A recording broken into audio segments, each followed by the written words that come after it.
Estamos de volta com o Business Club. Hoje a conversa especial com o nosso amigo Clodoaldo França, que hoje é o controlador, o diretor do restaurante Porto Madeiro. Clodoaldo, me conta, você estava na parte que você pediu para o teu gerente lá para ir para o salão. E você conseguiu ir para o salão? Ele deixou você ir para o salão? Consegui. Quando a gente fala assim no restaurante, ir para o salão é virar garçom necessariamente? No caso, primeiramente tem a preparação, antes de ser garçom você tem que fazer o estágio do curso, né? Tá. Então assim, só para completar da sequência, eu estava na cozinha, já na parte de preparação de pratos e tal. Uhum. E eu cheguei um certo dia para o meu gerente e falei com ele, fulano, Emanuel é o nome dele. Tá. Samuel, tem como o senhor me dar uma oportunidade no salão? Assim, eu já estou no restaurante, já vai fazer uns 3 anos, e já passei por vários setores. E eu tinha o desejo de conhecer o salão, né? Ele olhou para mim assim e disse assim, eu acho que ele falou isso porque no Nordeste e tal, né? Ele disse, ele é português. Ele é né? português. Português e é do Alentejo. Ah, tá. Então tem um sotaque meio... Ele disse, ei, pá, você tem a cara muito feia. Você não serve... Ele te achou feio. Você não serve para ir para o salão, tá? Vai ajeitar a sua cara, vá. Aí eu também não levei aquilo como uma crítica destrutiva. No dia seguinte, tem uma vizinha... É aquela história, só falta 58 agora, né? Tinha uma vizinha minha, né? Que era amiga de uma odontologista e tal. Eu cheguei para ela e digo, estou precisando disso assim, assim, assim. Assim o quê? Foi o que você pediu para ela? E assim, precisando ir num consultório odontológico para fazer um check-up nos dentes e tal. E dermatologista para dar uma... Para dar um upgrade para ir para o salão. Tá certo. E assim, até então ele não falou nada de destrutivo, e sim de construtivo, né? Sim.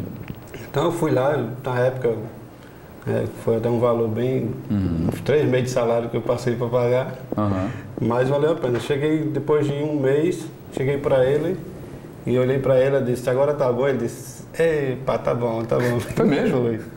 Dessa forma. Aí eu sei que, por coincidência, isso foi, não me lembro como hoje, foi numa quarta-feira. Na quinta-feira faltou um rapaz, que era ajudante de garçom, que a gente chama de comins, né? Como é que chama? Comins. Comins. Então aí eu fui, ele disse, para você quer ir pro salão? Eu digo, quero. Ele disse, vai lá em cima pegar uma roupa e vá pro salão, porque tá uma correria. Tinha faltado um cara, você já tinha ajeitado a cara como ele pediu, já tava bonitinho. Aí eu fui, botei a roupa e fui pro salão. Nesse dia, assim, por coincidência, deu um movimento assim, enorme. E eu sempre esforçado, com boa vontade e tal. E os meninos que eram garçom... Você acha que o universo conspira quem corre atrás? Eu acredito. Ajuda quem corre atrás? Acredito. Impressionante.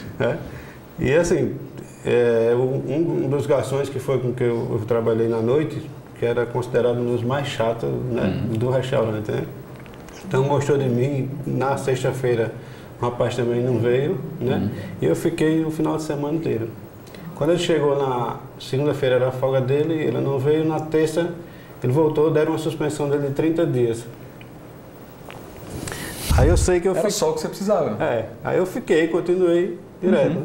Quando, antes de terminar a suspensão dele, o próprio garçom já tinha passado por um maître, que disse, olha, mesmo se ele voltar, eu não quero ele comigo mais não, eu quero França, que lá tinha um apelido. Lá te chamavam de França. Porque quando eu fui me apresentar para ele, ele perguntou, como é seu nome? Eu disse, Clodoaldo. Ele disse, ei, pá, não tem um nomezinho mais fácil não. Aí eu disse, então meu sobrenome é França. Aí eu disse, não, então deixa França mesmo. Aí eu fiquei lá, se você chegar lá no antiquário hoje e perguntar Clodoaldo, quase ninguém vai saber. Mas perguntar quem é França? Mas perguntar a França, não, o rapaz passou aqui assim, assim, assim. Então, assim, fiquei no salão como ajudante de garçom no período de 2 anos, né, quase 2 anos. Aí foi aparecendo as folgas, as férias dos garçons e eu fui sendo encaixado para tirar as férias do garçom. Aí depois dos garçons veio a parte do sommelier, que assim, a gente voltou para Angra, fez curso de vinhos, né? E eu também fiquei tirando férias do pessoal, que era 2 sommelier, né? Ainda são até hoje, não podem ser os mesmos, mas ainda são 2. E eram 5 metros. Você terminou tua carreira no Antiquários em que posição? Terminei como metro. Como maître? Como maître, porque depois do sommelier é a metria. Nossa! Né? E assim, a metria também eu fui na mesma situação que o rapaz vai tirar férias, né? E depois assim, vai ter uma pessoa que tem que substituir.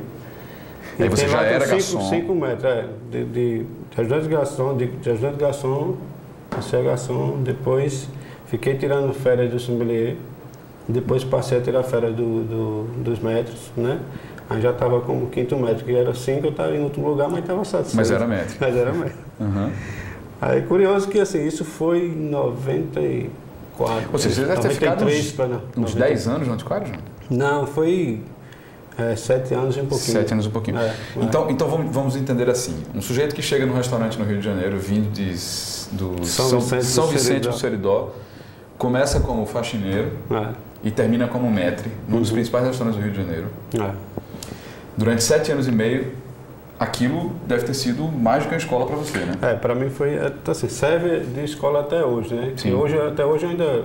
Você fala com eles? Colho frutos, falo sempre com os meninos que ficaram lá. Tem inclusive um que é aqui de Serra Branca, né, no interior daqui da Paraíba. E ele, rapaz, quando eu for aí eu vou tudo visitar, e até com os meninos que é do Ceará, porque no restaurante eram 84 funcionários. Sim. Só eram 2 paraibanos. 2 paraibanos. E ele, o resto tudo cearense, né? Que é uma febre. Tem bastante.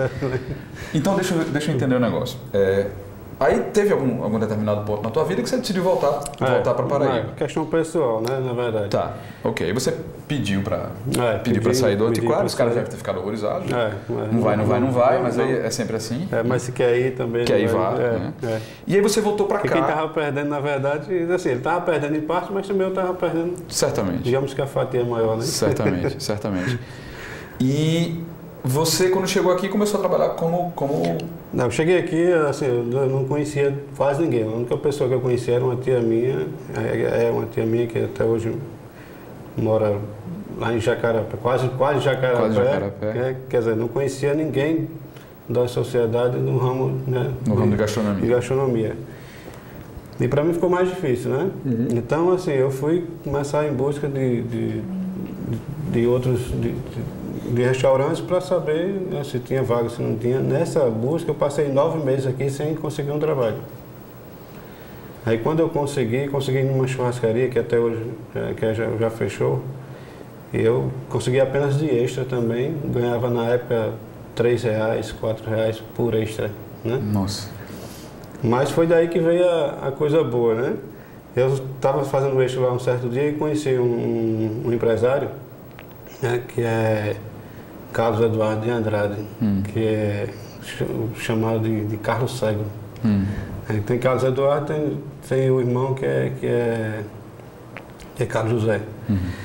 Então eu atendendo ele olhou assim para mim e disse, você não é daqui não, né? Eu digo que sou. Você é paraibano? Eu digo que sou. Ele disse, mas você trabalhou aqui em qual restaurante? Eu disse, não, eu trabalhava na verdade no Rio, assim. Aí eu tenho quase 8 anos de antiquário, né? Aí ele disse, tá explicado. Ele disse, pois eu vou abrir semana que vem um restaurante, né? E eu quero você trabalhando comigo. Que foi o Charles Restaurante, lá no Empresarial das Pessoas. Eu lembro do Charles. Então, assim, ficou tudo certo. Assim, isso foi no sábado, quando foi na segunda, eu fui me apresentar lá, no Charles. Ele falou a pessoa para me procurar e tal. Eu cheguei lá, eu procurei o rapaz, só que aqui antes existia uma hierarquia grande em termos de maître, de gerente, de restaurante, que assim, eles montavam a sua própria equipe, levavam para um restaurante, quando não estava dando certo, eles tiravam todo mundo e deixavam lá o restaurante vazio. Vazio, né, e mandava o cara arrumar outra equipe. E esse rapaz na época ainda trabalhava dessa forma, né? Então eu procurei ele disse, olha, eu vim a mando de doutor fulano de tal, né? E ele disse que tinha uma vaga e tal. Ele disse, não tem vaga nenhuma aqui não, já está tudo cheio, pode ir embora. E aí, abraço. Aí eu olhei assim, eu disse, eu posso pelo menos conhecer o restaurante, que eu já estava na porta do restaurante. Eu disse, não, pode entrar. Eu entrei, fiquei olhando, o restaurante era na cobertura, né? Na cobertura do Empresarial Epitácio Pessoa. Então você via os 4 cantos de uma pessoa. E eu achei bonito, aí fiquei olhando. Quando eu saí já encontrei. E você quando olha é um perigo. Você olha, vai dar alguma coisa. Você olha, bota a mão, Então, assim, quando eu ia saindo, aí encontrei com esse Carlos Eduardo. Aí ele disse, e aí, falou com o rapaz, eu digo, ó, falei, mas ele disse que já estava certo, já estava certo. Aí, Me conta, guarda o final dessa história que a gente vai fazer outro intervalo já. Já. Na volta você conclui. Não sai daí que a conversa tá boa, daqui a pouco.